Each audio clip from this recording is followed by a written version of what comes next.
ako nagdududa na ako. Matagal ko namang in-express na sa ating palatuntunan Opo.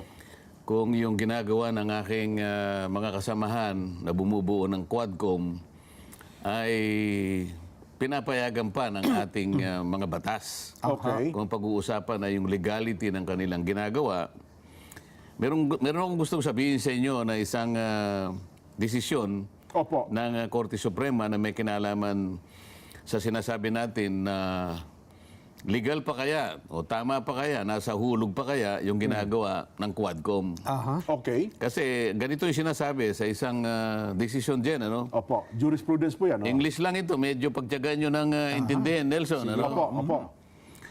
A congressional committee in the guise of undertaking a legislative inquiry Okay. cannot assume the functions of a court or jury or conduct an inquest into possible violations of criminal law. It cannot act as an ombudsman, nor inquire into a justiciable controversy already before a court of justice. For such would mean an encroachment into the exclusive domain of other branches of the government. Ito ay sa kaso ni Lemuel D. Lopez. Ito'y nanggaling sa panulat nung isang sa Philippine Law Journal. Ang author ay si Lemuel Lopez. The right to privacy in inquiries in aid of legislation. Philippine Law Journal, Volume 78, 2003, page 194. Ang mga journals sa Jen Nelson ay nagagamit ding mga basihan. Okay. Lalong-lalo na ito ay kapag ang journal ay lumabas at pinalabas ng Integrated Bar of the Philippines. Opo. Ibig sabihin ito ay meron ding strength o lakas ng isang batas na pagbabasihan. Yun ang kanya sinasabi, Jen, ano? Sabi pa rito, Invention versus Senate Blue Ribbon Committee. It was held that when a speech that called for the inquiry contained no suggestion of contemplated legislation, and it appears the aim of the inquiry was merely to determine whether there was violation of the Anti-Graft and Corrupt Practices Act, a matter more within jurisdiction of court, such inquiry may not be considered to be in aid of legislation. Ibig sabihin, pagka yung material, either privileged speech, Opo. o isang resolusyon na ipinasa na wala namang contemplated need for legislation, ay kung ito'y tumutukoy lamang, sabi niya, para i-determine na mayroong paglabag sa isang criminal law, halimbawa yung Anti-Graft and Practices Act, hindi siya pwedeng maging subject matter ng isang legislative inquiry. Ang nangyayari ngayon, may mga sinasabi silang mga paglabag, EJK, Opo. yung tungkol sa droga at other mga illegalities o criminal offenses o kung ano man yan. Opo. Ang dapat dito, kung dinidetermine natin na mayroong paglabag sa mga umiiral na batas, dapat siguro tumawag na lang sila ng legislative oversight. Legislative Kagaya na oversight sinasabi natin, ang ipatawag na lang Okay. yung mga hensya ng gobyerno na may kinalaman para tingnan natin yung pagdidetermine itong mga bagay na ito. Hindi siya in aid of legislation. Kamukha nito, ipatatawag ang sino. Kamukha kanina, halimbawa, kung pinatawag si dating Senador Laila de Lima, ano yung prospective area ng kanyang testimony halimbawa? Tsak ko yun, pabubulaanan niya lahat ng mga naunang paratang sa kanya. Hindi, ano yung itatanong mo ba in aid of legislation? Ayun. Kasi in aid of legislation. Kasi kung wala kang balangkas, kung wala kang iniisip na batas na hirap ka para ito ay maisaayos mo, bakit mo tinawag si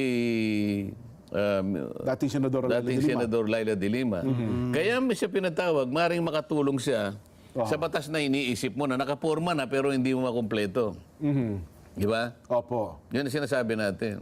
Kasi kung wala, hindi mo alam kung sino patatawag mo. Kung wala kang batas na iniisip na gustong punuin Gustong kumpletuhin. Ngayon, kapag ka meron kang batas na talagang gusto mong makumpleto, At tukoy mo na yan. tukoy na tukoy mo, Yes. alam mo kung sino patatawag mo. Opo. At pag tukoy mo na kung ano yung patatawag mo, alam mo na rin kung yung tatanong mo. Siyempre po. So ano yung tinanong nila kay dating Senador Laila de Lima? Oho.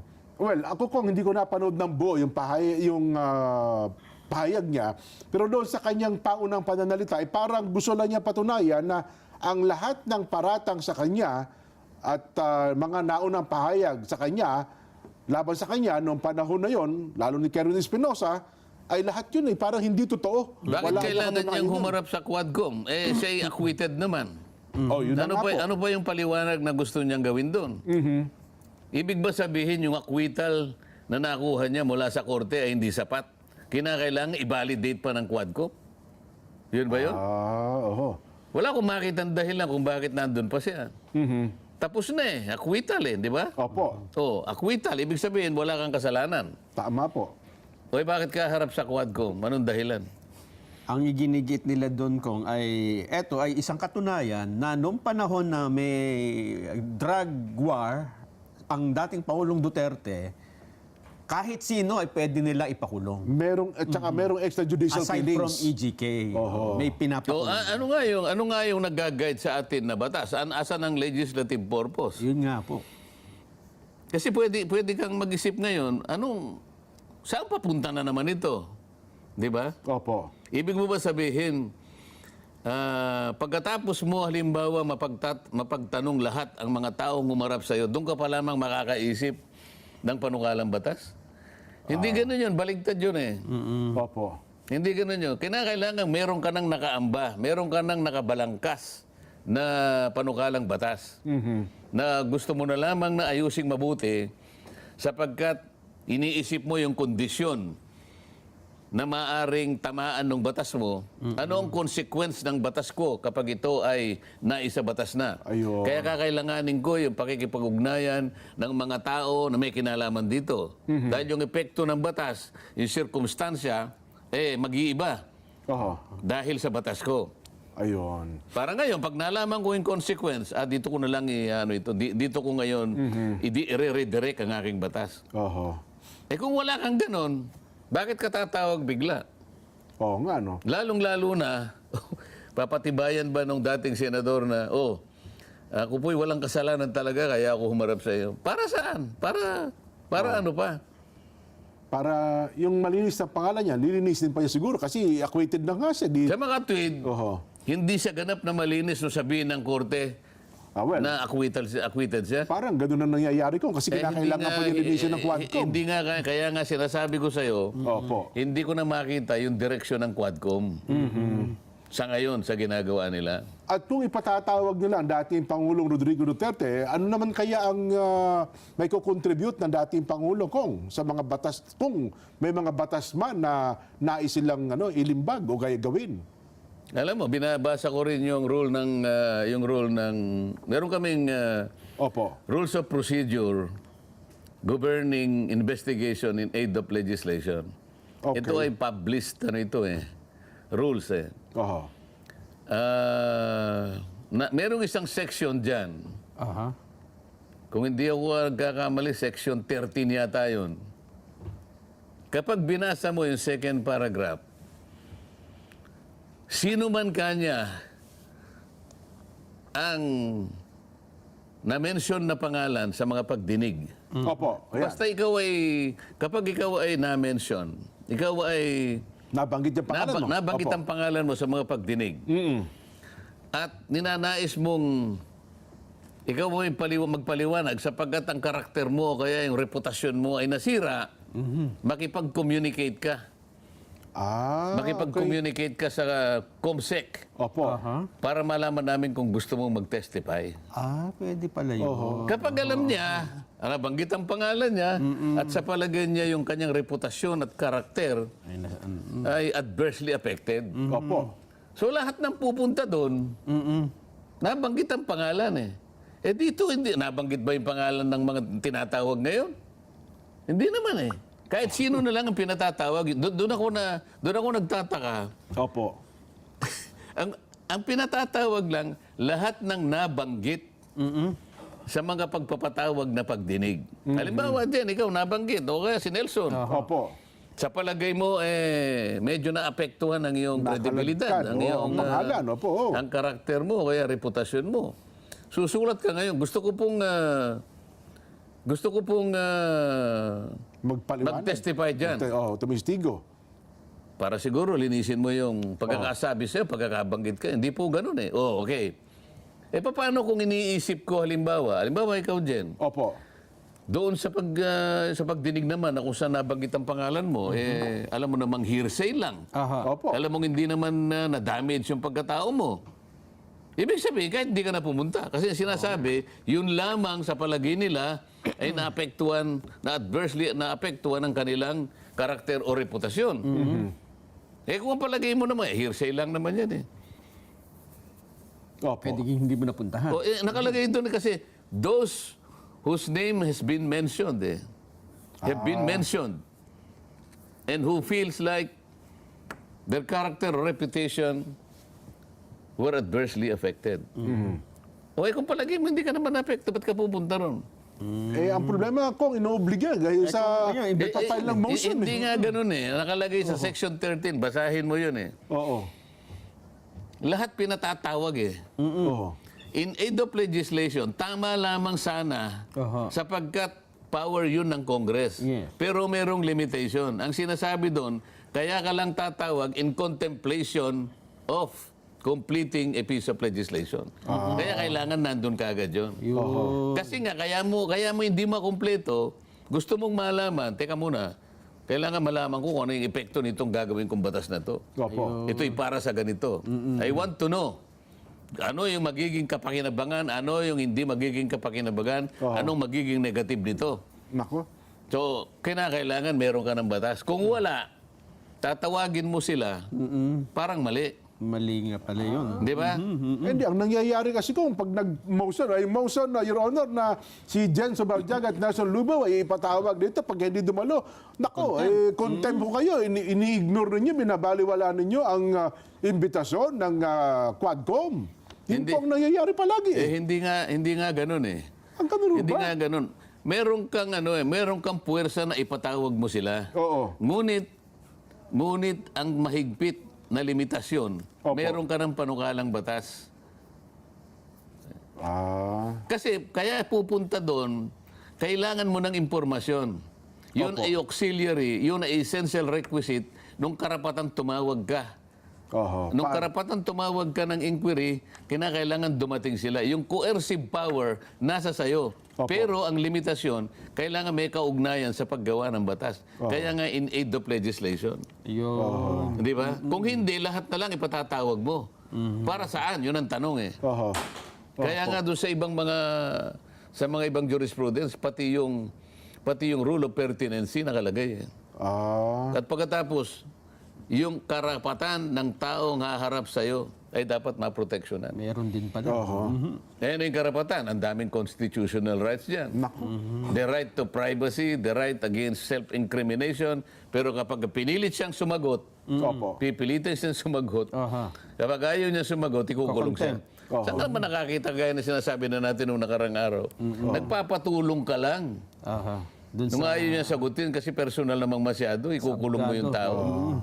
Hindi ba parang may dual na katauhan yan kung na in aid of legislation saka in aid of di ba investigation sa ang nangyayari kasi ganun ang nangyayari ang kasalukuyan kong Parang na investigative. investigasyon na kapag ikaw ay nagsinungaling at hindi ka nagsabi ng totoo ba parurusahan ka sa mga pinagsasabi mo sa Quadcom. Kasi ang talagang pinamamarali yung katagang investigation. Ayun na nga In po aid po. of legislation. Opo. Pero pag binasa mo sa saligang batas, inquiry in aid of legislation.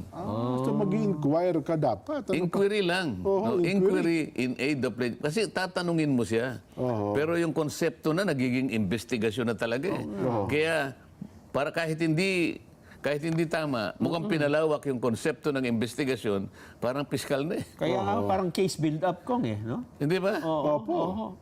Hindi ba kayo nagtataka, merong nag-resign na head ng National Prosecution Service? Malkontento yata. Aha. Hindi na kontento yung tao. Malkontento. Nag-resign. Opo. Hindi ko alam ang dahilan niya kung bakit nag-resign. Aha. Pero iniisip ko na baka ako hindi siya nakontento sapagkat kinuha yung pangunahing mandato ng kanyang opisina. Kami po ang gagawa niyan eh. Ayun. Kami po ang gagawa niyan. Sa piskal. Di ba? Oho. Well, siguro sangkot natin kung ang ating mga kababayan ukol sa bagay na ito. At gusto natin itanong sa kanila, kasi nga doon sa imbitasyon kay Pangulong Duterte, o dating Pangulong Duterte, hindi lamang po siya nakarating ngayon, pero batay doon sa liham, baka first week daw po ng November ay makapunta. Yung binabanggit ko pala kanina, Jen, ay Opo. Section 10, Paragraph 2. Section 10, paragraph 2. Yung Rules of Procedure governing investigation in aid of legislation. Actually, inquiry dapat yun. Inquiry. Any person so notified who believes that one's character or reputation was adversely affected may, within 7 days after receipt of said notice, communicate with blah blah blah. May hindi mandatory eh. Opo. Kung alam niya lang, kung naniniwala siya na adversely affected ang kanyang character or reputation. Nako. Oo. Mukhang hindi ganoon ang practice ko kasi pagka sumagot kayo at nagsalita kayo na hindi tama dyan, makukontempo kayo, baka makulong po kayo sa bikutan, jail ng Kongreso. Yun na nga, yun na nakakatakot niya. Sa lumampas na sila doon sa sinasabi nating limitasyon. Ganun ba? Nako. Okay? Kung wala kang panukalang batas na pinipilit mong ayusin sapagkat gusto mong makuwalat ang kondisyon na maaring magbunga ng negatibo sa gagawin mong batas, kailangan makatiyak ka, kaya ka umaharap ng taong tutulong sa iyo, technical or otherwise. Okay? Pwede mo siyang puwersahin talaga. Sapagkat ang impormasyon na gusto mong kunin, very crucial para makumpleto yung panukalang batas. Ayun. Hanggang doon lang ang magagawa mo. Pero ang limitasyon, meron ka ng nakaambang batas. Opo. Kung wala, ayun ang problematic. Kasi lahat na itatanong mo. Opo. Oh. Halimbawa, sinasabi natin, pinatawag si dating Senadora Laila de Lima. Anong purpose? Para saan? Para Nelson? idiin po. Kailangan pala merong purpose. Nakaugnay doon sa... Para ano? Para idiin yung dating administrasyon.